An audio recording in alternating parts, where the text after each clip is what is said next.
جنوبی پارس gas field پر حملہ مشرق وسطی جنگ میں ایسے اہم موڑ کے طور پر سامنے آیا ہے جس نے نہ صرف خطے بلکہ پوری دنیا کی توانائی سیاست میں ہلچل پیدا کر دی ہے۔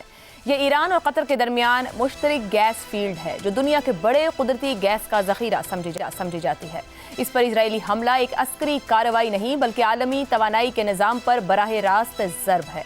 حملے کے بعد تیل اور گیس کی عالمی منڈیوں میں شدید بے چینی پیدا ہوئی، قیمتوں میں فوری اضافہ دیکھنے میں آیا۔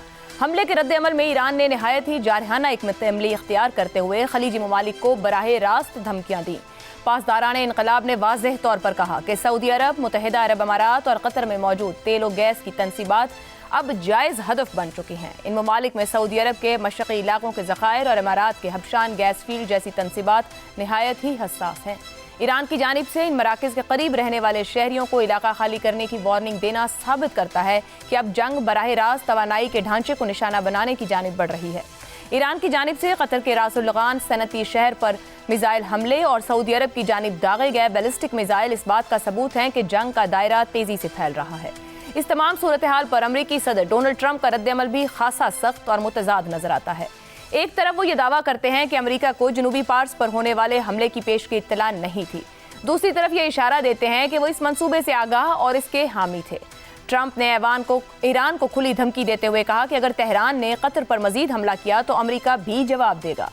ادھر اب عرب ممالک کا رد عمل بظاہر سخت بیانات تک ہی محدود نظر آتا ہے۔ ریاض میں ہونے والے اجلاس میں اہم مسلم ممالک کے وزرائے خارجہ نے ایران کے حملوں کی مذمت کی ہے، جبکہ سعودی وزیر خارجہ شہزادہ فیصل بن فرحان کا کہنا ہے کہ ایران کا یہ دباؤ سیاسی اور اخلاقی طور پر الٹا اثر ڈالے گا اور ضرورت پڑنے پر فوجی کارروائی کا حق محفوظ رکھتے ہیں۔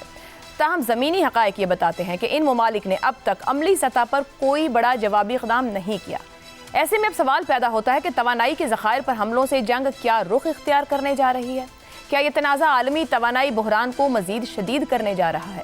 اس کے اثرات عالمی معیشت، تیل کی قیمتوں اور سیاسی توازن پر کس حد تک گئے؟